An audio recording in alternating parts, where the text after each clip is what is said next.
जाउछि IIT Bhubaneswar चांचल्यकर तथ्य। ओडिशारे असह्य तापमात्रा वृद्धिर कारण हेउछि सहरायन। सहरांचल वृद्धि जोगु माटी जंगलर अवक्षय घटुछि। ओडिशाकु देबाकु पडुछि सहरायनर मूल्य। असह्य गरम और जलवायु परिवर्तन एबे मुख्य कारण साजिछि शिल्पायन और विकास।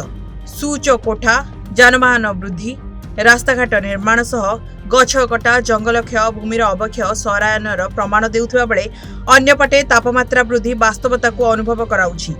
आईआईटी भुवनेश्वर द्वारा करा जायथिबा एक रिसर्च रु जणा पड़िछि जे द्रुत सहरायन एवं भूमि अवक्षय हेउछि ओडिसा रे तापमात्रा रे निरंतर वृद्धिर मुख्य कारण। आईआईटी भुवनेश्वर द्वारा जारी एक विवृत्ति अनुसार school of earth, ocean and climate science रो गवेषक माने सारा राज्य रे भूमिपृष्ठ तापमात्रा रे एक उल्लेखनीय वृद्धि रेकर्ड करिसेंती। एही अध्ययन रे राज्यर जलवायु उपरे द्रुत सहरायन एवं बहुल मात्रा रे भूमि व्यवहार प्रभाव उपरे गुरुत्व दिया जायछि। एही रिसर्च दीक्षिका महापात्र एवं देवदत्त स्वाई द्वारा करा जायतिला, जहाँ royal society of chemistries environmental science magazine रे प्रकाश पाइछि। सेमाने ओडिसार समस्त 30 जिल्ला रे तापमात्रार परिवर्तन को बुझिबा पाई 20 वर्षर सैटेलाइट तथ्य विश्लेषण करथिले। अध्ययनर निष्कर्ष अनुसार द्रुत विकासशील सहरांचल एवं शिल्प क्षेत्र गुड़िक विशेषकर खोर्धा, गंजाम, कटक एवं सुंदरगढ़ भूमिपृष्ठ तापमात्रा रे निरंतर वृद्धि घटुछि।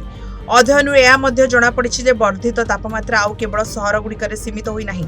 अनेक आभ्यंतरीण एवं पहाड़िया जिला जो बलांगीर, कलाहांडी, रायगड़ा एवं गजपति अंतर्भुक्त। उद्भिद ह्रास, जंगल क्षय एवं अनुर्वर जमी बढ़िबा जोगु तापमात्रा प्रतिवर्ष 2 ରୁ 9% वृद्धि पाउछि। रिसर्च रु जनापड़ी जे एभली अवस्था केवल सहर मध्य सीमित नहीं। पहाड़िया जिला और अनेक आभ्यंतरीण अंचल में गछर अभाव, जंगल क्षय और अनुर्वर जमीर परिसर बढ़िबारे लागिछि। गवेषक माने कहिसंती जे एपरि जलवायुर परिवर्तन रे मुख्य उत्स गुड़िक स्वास्थ्य, आवश्यक शक्ति, परिवेशगत स्थिरता उपरे गुरुतर प्रभाव पकाई पारे। अध्ययनटी दर्शाए जे सैटेलाइट आधारित निरीक्षण किपरि दुर्बल अंचल गुड़िक चिन्हट करिबारे एवं जलवायु परिवर्तन मुकाबिला पई प्रमाण आधारित रणनीति प्रस्तुत करिबारे सहाय्य करि परिबो।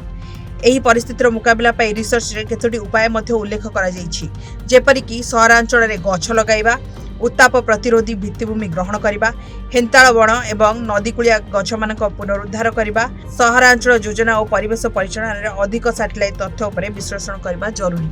ब्यूरो रिपोर्ट, जनगणना टीवी।